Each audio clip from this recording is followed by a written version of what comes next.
नमस्कार दोस्तों, कैसे हो आप सभी लोग। उम्मीद करता हूँ कि ऐसे समय में आप सभी स्वस्थ होंगे। जैसा कि रिपोर्ट आ रही है कि अब तो कोरोना केस में जो रिकवरी रेट है वो काफी हद तक सुधार आ रहा है उसमें। ऐसा भी सुनने में आ रहा है कि अब थोड़ा सा चीजें सही होने जा रही हैं। तो इन्हीं सब के बीच में, जैसा कि आपसे वादा था कि मैं हर हफ्ते आपके पास लेके आता हूँ एक कॉन्सेप्ट टॉक की वीडियो। जैसे मैंने पिछले से पिछले हफ्ते में हमने बात किया था इंदिरा गांधी के बारे में, इमरजेंसी के बारे में हमने चर्चा किया था। 1971 से लेके 75 के बीच में हमने चर्चा किया था कि कैसे चीजें हुई और कैसे सरकार में ऐसी क्या नौबत आ गई, ऐसी क्या चीजें हुई जिसकी वजह से सरकार को इमरजेंसी लगानी। काफी पसंद किया गया उस वीडियो को, लोगों ने काफी अच्छा रिस्पॉन्स किया।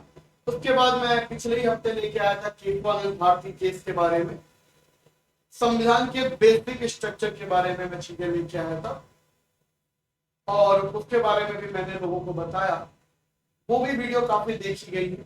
उसके हमने 3 संस्करण लेके आए थे, पार्ट 1, पार्ट 2, पार्ट 3। काफी ज्यादा लंबी वीडियो थी, तो एक बार में अगर उसको करते तो लगभग 2.5 से 3-4 घंटे की वीडियो हो जाती। तो हमने उसको 50 मिनट के, 45 मिनट के उसको किया। आज फिर से एक बार मैं लेके आ रहा हूँ, फ्राइडे आ गया है और जैसा कि आपसे वादा है तो मैं हर बार लेके आता हूँ, इस बार भी। लेकिन इस बार मैं जो मुद्दा लेके आ रहा हूँ थोड़ा सा ज्वलनशील मुद्दा है। ये मुद्दा मैं ये कह सकता हूँ कि इस मुद्दे के कॉन्सेप्ट पे लोग ज्यादा बात नहीं करते हैं। इस मुद्दे के खिलाफ या इस मुद्दे के फेवर में लोग बात तो करते हैं, लेकिन उसके पीछे का जो लॉजिक होता है, उसके पीछे का जो कॉन्सेप्ट होता है वो चूंकि वीक होता है। बहुत ही ज्यादा ज्वलनशील मुद्दा है। मैं काफी असमंजस में था कि इस मुद्दे को मैं ले चलूं या ना करूं, क्योंकि YouTube पर है, पता नहीं लोगों की प्रतिक्रिया कैसी आएगी, कैसे लोग सोचेंगे, कैसे लोग इस चीज को देखेंगे। उन सब को सोचते हुए भी फिर मैं एक डिसीजन पे लाया कि मैं एक अध्यापक हूँ, मैं एक एजुकेटर हूँ, मैं एक टीचर हूँ। बाय प्रोफेशन मेरा काम है कि मुझे आप लोगों को सच से अवगत कराना।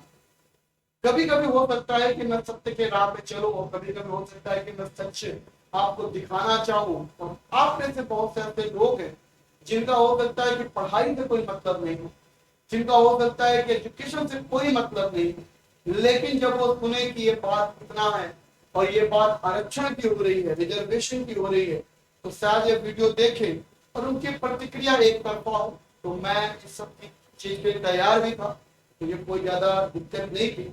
लेकिन मेरा पढ़ाने का मोटो होता उन बच्चों के लिए, उन छात्रों के लिए जो परीक्षाओं की तैयारी कर रहे हैं और जो किसी एग्जाम में बैठेंगे, जो कल को किसी न किसी इंटरव्यू में जाएंगे, तो कहीं ना कहीं एक स्थान पे पहुंचेंगे शिक्षा के माध्यम से।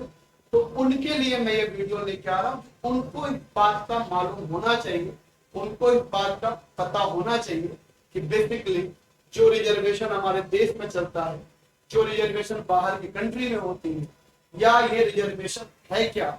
ये आरक्षण केवल वो है जो हमें हमारे परिवार द्वारा, हमारे दोस्तों द्वारा, हमारे मित्रों द्वारा हमें बताया गया है। या आरक्षण ये है कि जो भी, या आरक्षण ये है जो लोग इसके खिलाफ बोलते हैं। क्या आरक्षण ये है किसी का अधिकार छीना जा रहा है। क्या आरक्षण ये है कि कुछ लोगों को ज्यादा महत्व दिया जा रहा है। इन सब चर्चा पे बात करेंगे। या फिर कुछ लोग का मानना है कि आरक्षण इसलिए है क्योंकि B.R. अम्बेडकर ने संविधान बनाया है। कई सारे मतभेद है, कई सारी चीजें हैं। उन सब पे आज मैं कोशिश करूंगा कि 2 भाग में इसको आपको समझाऊं, ज्यादा लंबी वीडियो ना हो, इस बात का भी मैं ख्याल रखूंगा।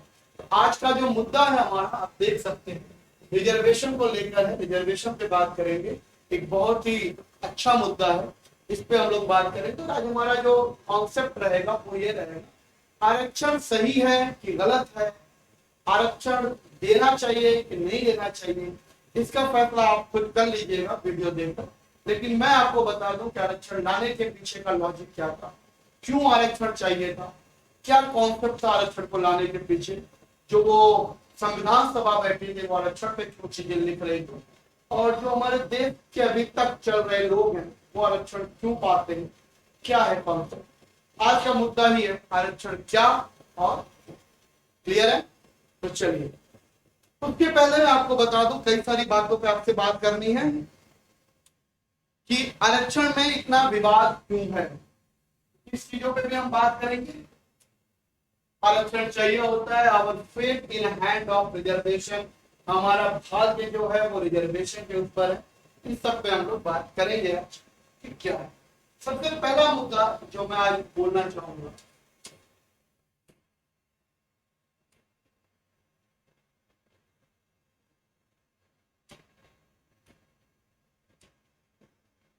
कि आरक्षण जो है, अगर हम बात करें आरक्षण को लेकर इतना विवाद क्यों, सवाल क्यों, आरक्षण को लेकर इतना विवाद क्यों, इस बात पे भी हमें बात करनी पड़ी।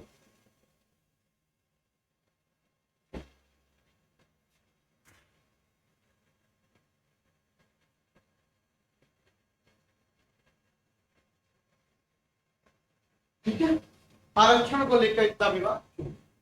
देखिए, अगर हम बात करें तो कुछ लोग का ये कॉन्सेप्ट है, आरक्षण के प्रति उनका ये मानना है कि उनके जो संसाधन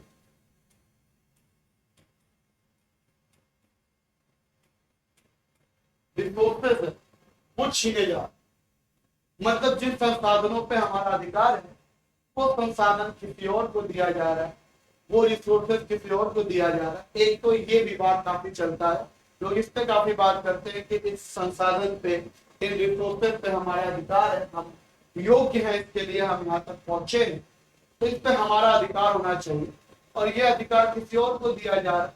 क्योंकि जब बात रिसोर्सेज की होती है, जब बात किसी चीज के पाने और ना पाने की होती है, तब लड़ाई होनी ही होनी है। जैसे मान लीजिए ये कोई चीज है और ये चीज ऐसी है इसको पाने के लालसा सबके अंदर है, और ये चीज ये व्यक्ति भी पाना चाह रहा है, ये व्यक्ति भी पाना चाह रहा है, और ये चीज उसको दे दिया जा रहा है कुछ एक्स्ट्रा एफर्ट पे। लो भाई, तुम भले तुम 5 नंबर कम हो लेकिन फिर भी तुम इसको लो। तो इस वाले इंसान को ये लगेगा यह चीज का अधिकार तो हमारा था, योग्य हम थे, लेकिन हमारे संसाधन को दे उसको दिया गया, इसलिए यह विवाद चर्चा में रहता है। दूसरा जो इसके विवाद के पीछे का कारण है, अपोजिट व्यूज।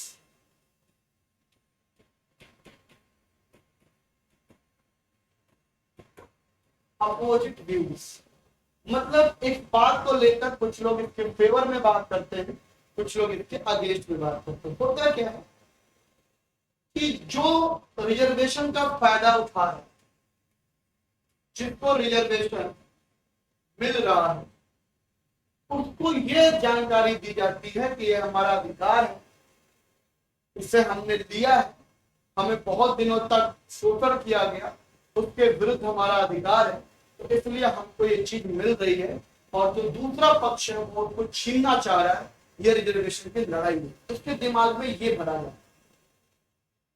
और जिनको ये रिजर्वेशन नहीं मिलता है,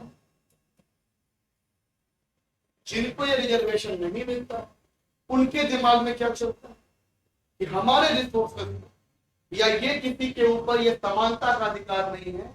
अगर इक्वलिटी की बात होती है तो दोनों लोग के लिए बराबर इक्वलिटी होनी चाहिए, दोनों लोग के लिए बराबर होना, दोनों लोग के लिए बराबर जो भी नियम है वो बराबर नियम होने चाहिए। अगर आप किसी पर एक्स्ट्रा कुछ दे रहे हो इसका मतलब आप हमारे साथ समानता नहीं रखते। एक तो ये अगेंस्ट और फेवर के बीच में जो व्यूज होते हैं, वो व्यूज के ऊपर जो लड़ाई होती है उस पर बात होती है। कुछ लोग इसके फेवर में बात करते हैं, कुछ लोग। तीसरा विवाद ये है तथ्य या लॉजिक को न मानना। कुछ लोग इतने ज्यादा जटिल हो जाते हैं, इतने ज्यादा हार्ड हो जाते हैं, उनके दिमाग में इतनी चीजें भरी रहती है बचपन से ही। जैसे मान लीजिए कोई हिंदू का परिवार हो, और उस हिंदू के परिवार में बचपन से ही उस बच्चे को ये सिखाया जा रहा हो कि मुसलमान गंदे होते हैं, मुसलमान क्रूर होते हैं, या मुसलमानों के खिलाफ उनके दिमाग में भरा जा रहा हो, तो वो हिंदू का जो लड़का है वो भी बड़ा होकर उसके अंदर ये कॉन्सेप्ट भर जाएगा कि मुसलमान बुरे हो। अब कोई व्यक्ति उसको अगर समझाना भी चाहेगा तो वो इतना अपने बचपन से उस चीज को इतना अडॉप्ट कर लिया है कि वो उसके पास इतनी क्षमता ही नहीं है कि वो किसी के द्वारा बताई हुई चीजों को समझकर अपने विचार को बदल सके। विचार बदलना ही नहीं चाह रहा है क्योंकि वो बर्दाश्त नहीं कर पाए। जिस चीज से आप इतने दिन तक जी रहे हो, अचानक कोई एक सिंपल सा लॉजिक दे दे वो चीज बदल जाए, वो उनको बर्दाश्त नहीं। इसलिए वो इसके खिलाफ, मतलब वो लॉजिक सुनना ही नहीं चाहता है। वो खिलाफ है तो खिलाफ है, फेवर है तो फेवर। इस तरीके की सिचुएशन आ जाती है, तब विवाद बढ़ जाता है और इस विवाद को खत्म करना मुश्किल होगा। इसी के साथ साथ अगर हम बात करें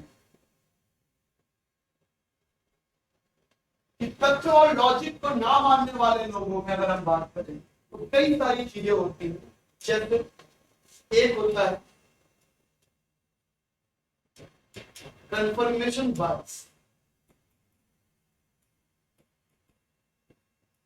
कंफर्मेशन बायस का मतलब हो गया कि आप कंफर्म हो कि ये चीज गलत है, आप कंफर्म हो कि ये चीज सही है, आप उसके ऊपर कोई लॉजिक या कोई डिस्कशन चाहते ही नहीं। ये होता है कंफर्मेशन। मतलब हमें नहीं सुनना, आप कुछ बताओगे तो भी कोई फर्क हमें नहीं पड़ रहा, हम मान चुके हैं कि वो चीज गलत है। अगर आप उसके लिए सही बोलोगे तो मेरे लिए आप भी गलत हो जाओ।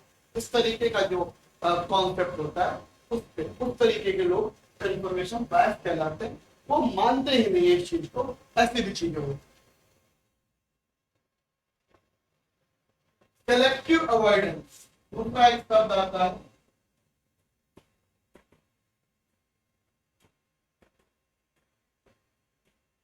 Selective avoidance. मतलब हम उस चीज को अवॉइड ही कर देते, हमें नहीं सुनना, हम एकदम जटिल हो चुके हैं उस बात को लेके, हमें सुनना ही नहीं।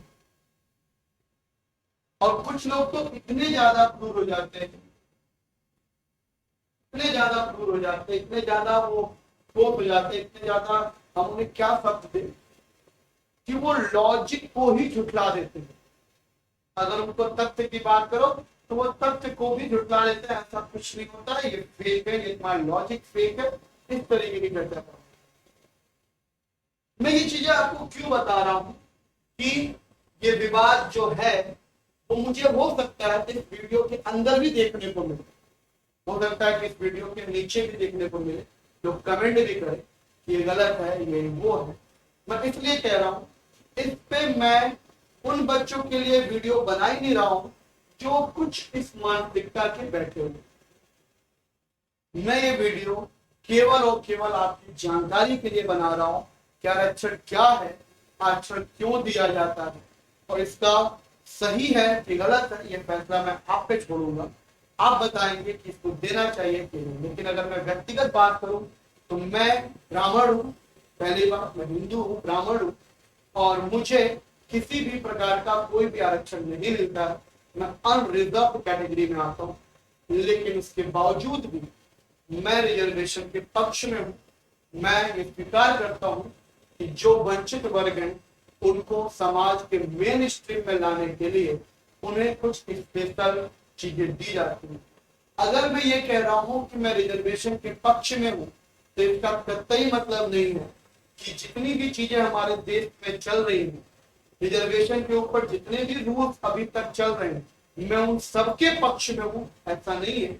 उसमें कुछ सुधार की आवश्यकता है, जो हम आगे चर्चा करेंगे तो सुधार कैसे हो सकता है। क्लियर है? यहाँ तक आपको समझ में आ गया होगा कि मैं किस तरीके की वीडियो आज लेकर आने वाला हूँ। ठीक है, चलिए।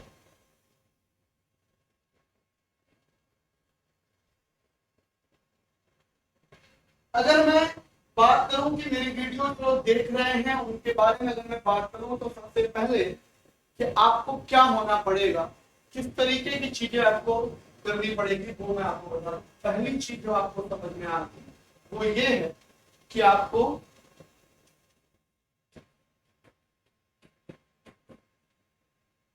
इस वीडियो का ऑब्जेक्टिव समझना पड़ेगा। इस वीडियो को ऑब्जेक्टिव समझना पड़ेगा। ऑब्जेक्टिव का मतलब ये होता है कि वीडियो क्यों बनाया जा रहा है, इस बारे में आपको समझना है। यह सोचकर या इस मानसिकता से बैठकर आप ये वीडियो मत देखिएगा कि सर रिजर्वेशन के सपोर्टर हैं, इसलिए वो रिजर्वेशन के फायदे के बारे में बात करेंगे। तो जरूरी है इस तरीके से आप अगर वीडियो देखेंगे तो आपको नुकसान होगा, फिर इसका कोई फायदा नहीं है वीडियो को देखने का। क्योंकि मैं जो वीडियो बनाने जा रहा हूँ या जो पढ़ाने जा रहा हूँ इसमें ऑब्जेक्टिव पहले में ध्यान दीजिएगा। मैं बार बार उस बात पर चर्चा कर रहा हूँ कि यहाँ पर आपको लॉजिक समझना है कि है क्या रिजर्वेशन, ये चीज क्या है, ये क्या पहले हमारे देश में ही जन्म लिया या दुनिया भर में ये चीजें चलती हैं, और चलती हैं तो किस लेवल पे चलती है, क्या इसके कैटेगरी होती है रिजर्वेशन की, रिजर्वेशन एक्चुअल में क्या है उस चीज को, या जो अभी तक आपके दिमाग में भरा गया वो सच है या जो आज पढ़ाया जा रहा है वो सच है, उस पर भी हम लोग बात करेंगे। तो एक तो ये ऑब्जेक्टिव आपके दिमाग में सही होना चाहिए। दूसरा, न्यूट्रल होकर वीडियो देखना है। न्यूट्रल का मतलब होता है तटस्थ होकर। तटस्थ का मतलब क्या होता है, जब आप किसी भी चीज पे विचार कर रहे हो तो आप इस बात पे कोई आपका प्रॉफिट हो रहा है क्या आपका लॉस हो रहा है, इस चीज को आपको ध्यान में नहीं देखना है। आपको ध्यान देना है तटस्थ होकर कि जिसका भी प्रॉफिट है जिसका भी लॉस है वो सही हो रहा है कि गलत है। मतलब आपको एकदम न्यूट्रल होकर देखना है। आप इसके फेवर में हैं या थे अभी तक तो अभी आप उसको छोड़ दो, आप इसके अगेंस्ट में हैं या थे अभी तक तो आप उसको छोड़ दो। आप न्यूट्रल होकर ये वीडियो देखिए, आप ना इसके फेवर में है ना इसके अगेंस्ट में। आप देखिए कि जो यहाँ पे बताई जा रही है चीजें वो किस हद तक सही है, और मैं एक्सेप्ट करूंगा अगर आप कोई भी जेन्युइन कमेंट देंगे, जेन्युइन बातें करेंगे। आप डायरेक्ट आप विरोध कर देंगे या डायरेक्ट कोई आर्गुमेंट ऐसा देंगे तो लॉजिकल ना हो तो मैं उसको एक्सेप्ट नहीं करूंगा। लेकिन हाँ, कोई ऐसी बात आप करते हो जिसको जो मुझे जेन्युइन लगेगा कि हाँ ये भी मुद्दा है, इसे स्वीकारना चाहिए, तो मैं उसको एक्सेप्ट करूंगा और अगली वीडियो जब भी मैं लेके आऊंगा तो मैं उसकी चर्चा भी उस पर करूंगा क्या है। ठीक है, एक तो न्यूट्रल होकर आपको ये वीडियो देखना है, ऑब्जेक्टिव इसका सही होना चाहिए। तीसरी चीज जो आपको समझना है वो है इम्पार्शियल, या आप कह सकते हैं निष्पक्ष होकर आपको ये फैसला लेना है। किसी के पक्ष में नहीं आपको फैसला लेना है, आपको वीडियो देख के निष्पक्ष होकर ये फैसला लेना है कि ये सही है या फिर ये गलत है। क्लियर है, बात समझ में आ रही है सबको?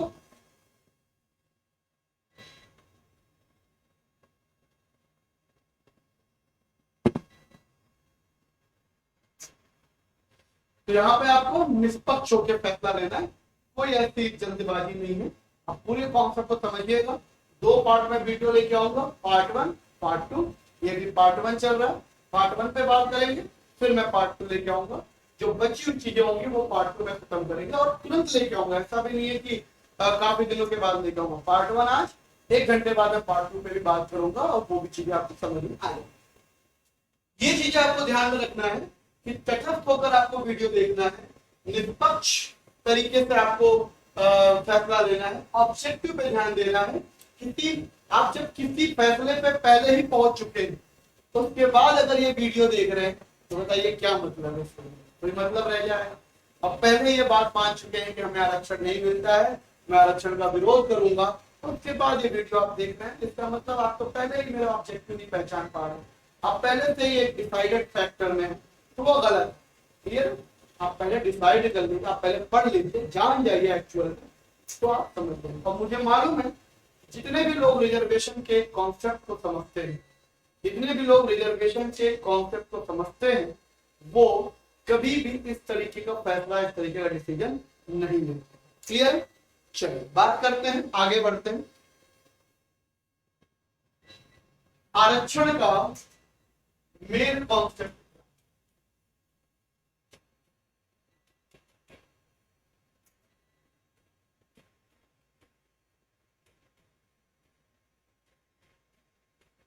आरक्षण का मूल धारणा क्या है, बेसिक है, आया कहां से। इस चीज को समझने के लिए आपको कई सारे एग्जाम्पल के साथ मैं समझाना चाहूंगा। अगर मैं आपको बात करूं पहले एग्जाम्पल कि आरक्षण बेसिकली होता क्या है, अगर हम इसकी बात करें तो आपको समझ में आएगा।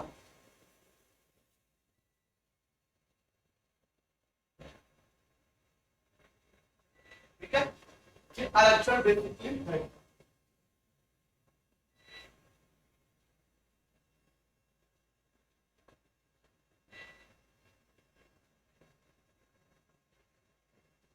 ठीक है, इसकी मूल धारणा के बारे में हम लोग बात करें। सबको क्लियर है? चलिए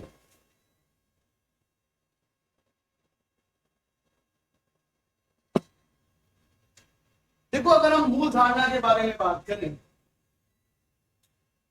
तो सबसे पहले ये समझते हैं कि एग्जाम्पल लेके आपको समझाता हूं।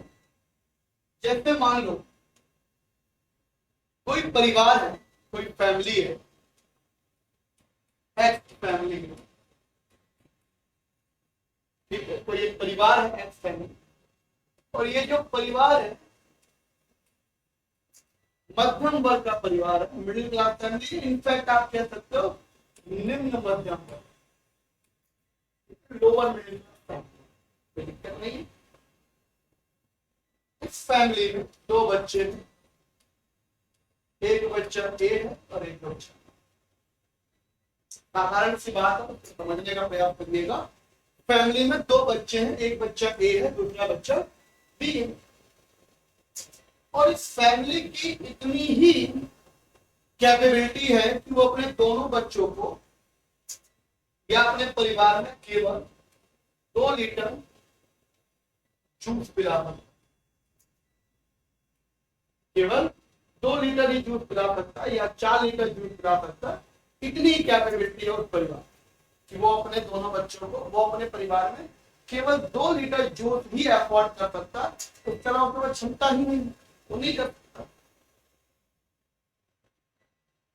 तो साधारण सी बात है कि अगर 2 लीटर जूस की बात चले, 1 लीटर दूध ए को मिलेगा, 1 लीटर दूध सी को मिलेगा। तो क्या देखकर दोनों को समानता का अधिकार है कि हमें मालूम है।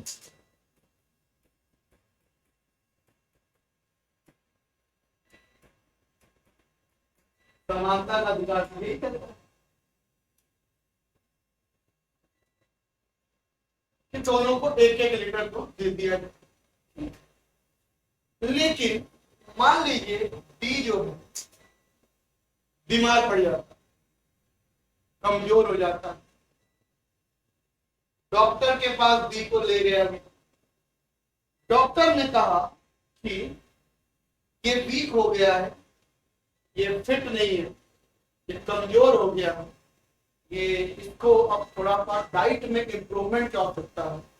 इसको अगर थोड़ा सा ज्यादा डाइट मिलेगा, ज्यादा जूस मिलेगा, ज्यादा खाना मिलेगा तो ये अच्छा हो जाएगा।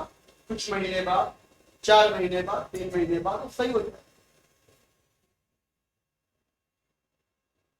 क्योंकि परिवार के पास इतना पैसा नहीं है कि वो 2 लीटर को 3 लीटर में बदल दे और इसको 2 लीटर देना शुरू कर दे, ऐसा नहीं। एफोर्ड वो 2 ही लीटर कर सकता है।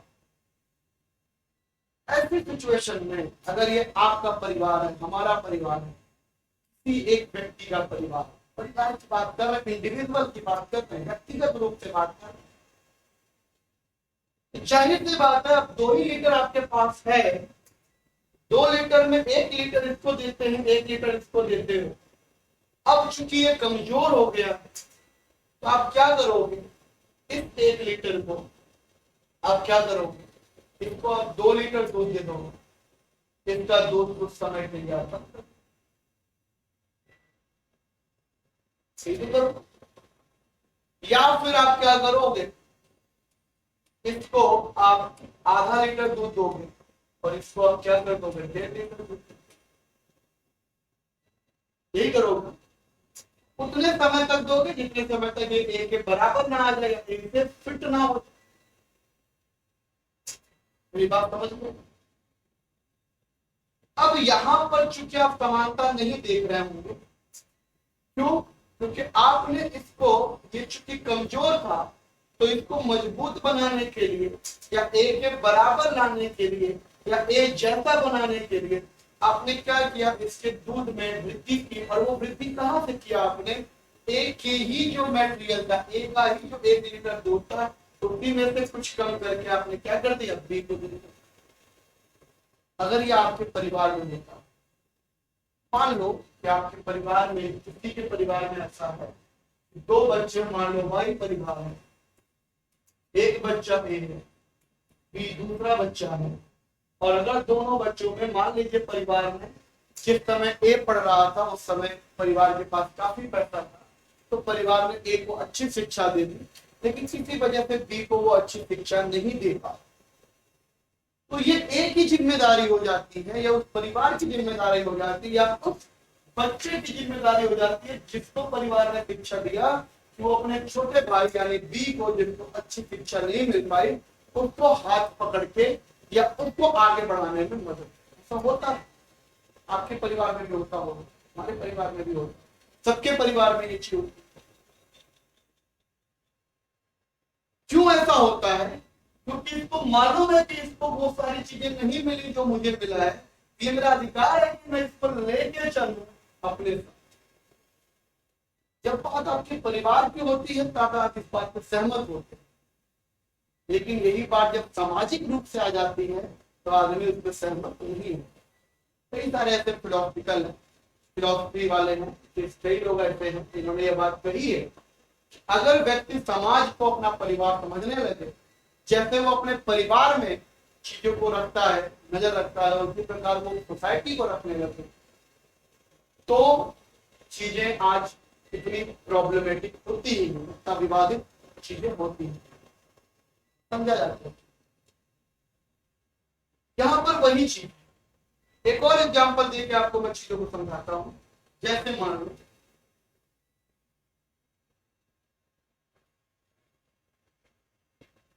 कोई मैच है या कोई रेस हो रही है, या कह लो कि वॉलीबॉल हो, कोई बास्केटबॉल,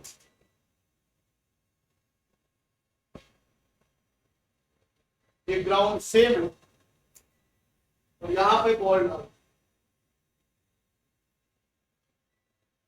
एक खिलाड़ी है और एक और खिलाड़ी, इस खिलाड़ी के हाइट 6 फीट है और इस खिलाड़ी की हाइट 4, किसी भी कारण से 4 फीट हो सकती है, छोटा रह गया हो या किसी ऐसे समाज से आता हो, किसी ऐसे देश से आते हो जहां अमूमता ऐसी हाइट रहती है। अब चूंकि नियम सेम है, फील्ड सेम है, बास्केटबॉल का कोर्ट सेम है, ये जो हाइट है वो 10 फीट की है। मैं आपसे पूछूं, क्या ये 6 फीट के खिलाड़ी और 4 फीट के खिलाड़ी के बीच में जो मैच हो रहा है, क्या ये समानता है? क्या ये इक्वालिटी का मैच है? मैं ये जानना चाहता हूं।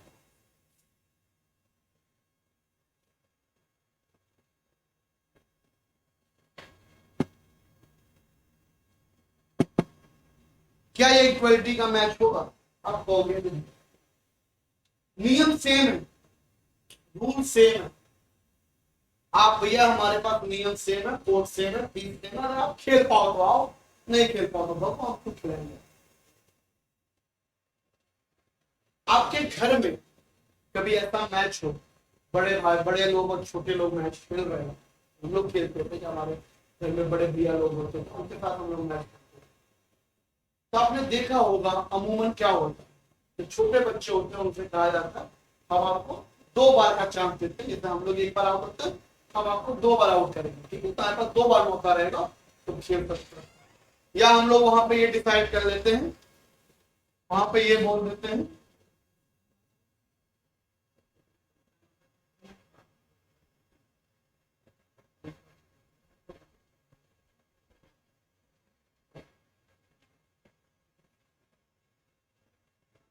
फिर होता क्या है, तो आप क्या कहते हो अमूमन कि आपको 2 बार मौका मिलेगा। दूसरी चीज आप क्या कह रहे हो, चलो हम लोग के लिए वो बाउंड्री रहेगी, लेकिन तुम लोग के लिए अगर उसी को पार कर दोगे तो वो छक्का होगा। क्या करते हो, छोटे बच्चों को आप देते हो कि नहीं, मौका देते हो? क्यों? क्योंकि आपको लगता है कि ये उसके काबिलियत से बाहर की चीज है, हम कर सकते हैं क्योंकि हम बड़े हैं, वो नहीं कर सकता, हम उसको मौका देते हैं। वो समानता होती है। जब ये कोड इसके लिए कितना डालना है, केवल 4 फीट ऊपर है, और इसके लिए कितना ऊपर है, 6 फीट ऊपर है, तो क्या यहाँ पर व्यक्ति की मंजिल दोनों खिलाड़ियों के लिए क्या ये समानता है? तो आपको नहीं, कैसे हो सकता है? नहीं समानता। इसके लिए तो पहले से ही मैच हार गया, पहले बाहर हो गए। जब तो इसको 6 फीट उछल के डालना है, इनको 4 फीट उछल के डालना है, तो इसके लिए तो ज्यादा आसान है ना। यहां पर अगर दोनों के लिए कुछ ऐसा कर देते, इसके लिए ये कर देते कि तुम्हारा 1 बॉल 2 के बराबर माना जाएगा, या तुम्हारे लिए ये कोड उतना नीचे कर देते, दोनों की डिस्टेंस 4 फीट के लिए रख देते, जैसे इसके लिए 10 फीट हटा के हमने यही कर दिया, बोला कि तुम भी अगर यहाँ डाल दोगे 4 फीट तो तुम्हारे लिए ये सही हो जाएगा, तब कहीं जाके समानता होगी।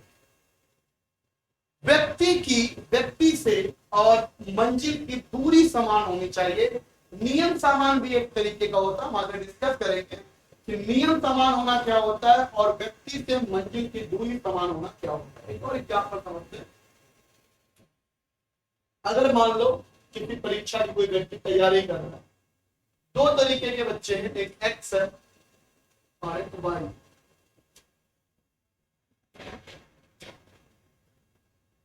अगर हम एक्स की बात करें, अगर मैं एक्स बच्चे की बात करूं, तो ये जो एक्स है, इनके जो फादर हैं, आइए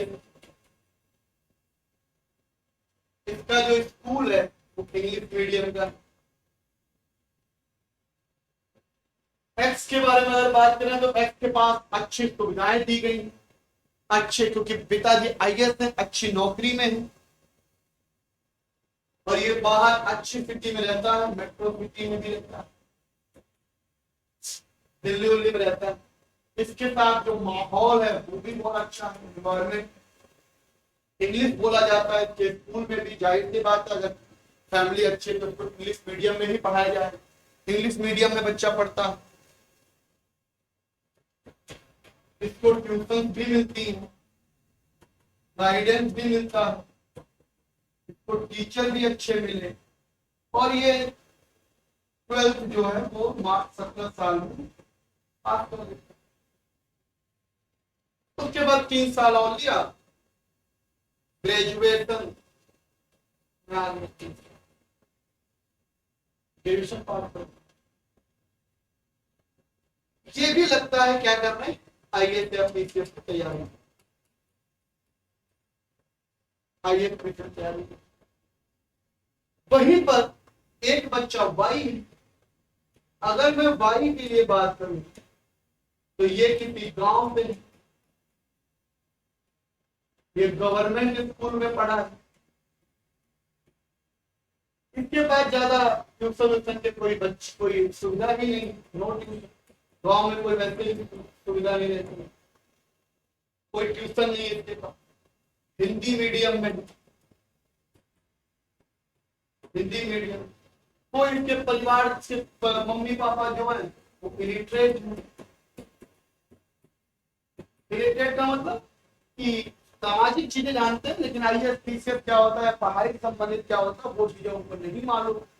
इस तरीके के कोई ऐसा उनके पास नहीं है, गांव का लड़का है, कोई बढ़िया टीचर भी नहीं है, और इसमें मान लो उल्टे पड़ते 12th जो है वो 20 साल में पास किया, और ग्रेजुएट होते होते इसको 25 साल में।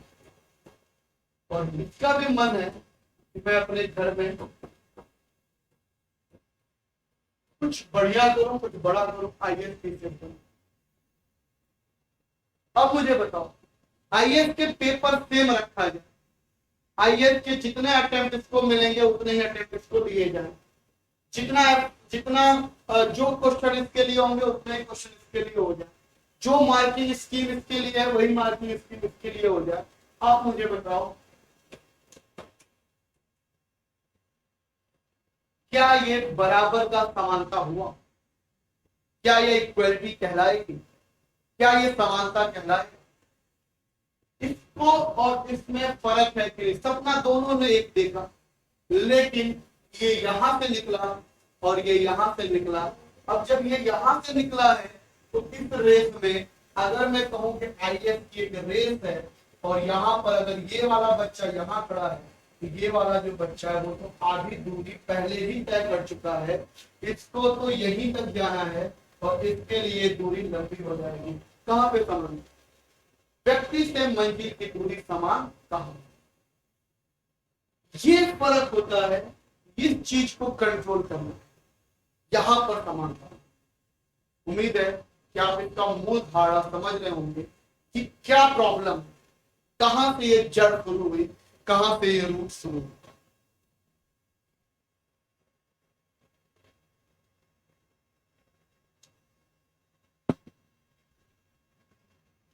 ठीक, अब मैं आपको बताऊंगा इक्वालिटी क्या होती है।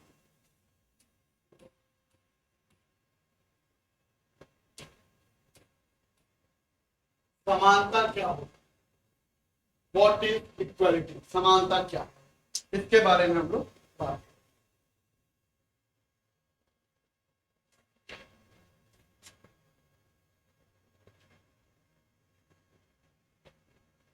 समानता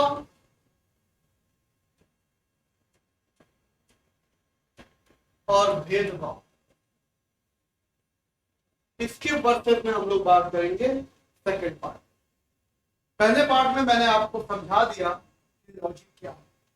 सेकंड पार्ट में हम लोग बात करेंगे समानता क्या है, भेदभाव क्या है, क्यों आरक्षण की आवश्यकता पड़ी, किस तरीके का आरक्षण हमें दिया जाता है और हमें किस तरीके का आरक्षण चाहिए, सिस्टम में क्या चेंजेस लाने की जरूरत है, क्यों आरक्षण देना चाहिए, क्यों आरक्षण किन लोगों को नहीं देना चाहिए, उन सब पे हम लोग सेकंड पार्ट में बात करेंगे। आई होप कि आपको पहला पार्ट अच्छा लगा होगा। सेकंड पार्ट 1 घंटे में आ जाएगा, चिंता मत करिएगा। वीडियो को पसंद जरूर करिएगा अगर अच्छा लगे तो, और सेकंड पार्ट के लिए थैंक यू। जय हिंद, धन्यवाद।